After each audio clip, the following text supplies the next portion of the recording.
اليوم يم عمو قحطان، قحطان سليم نمبر 1 المكتب ماله اقوى مصور بالعراق.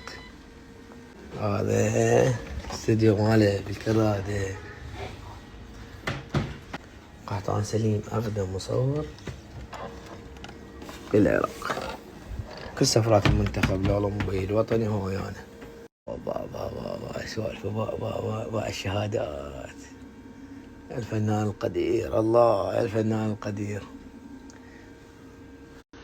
هاي الحركة اي موت على هاي الحركات.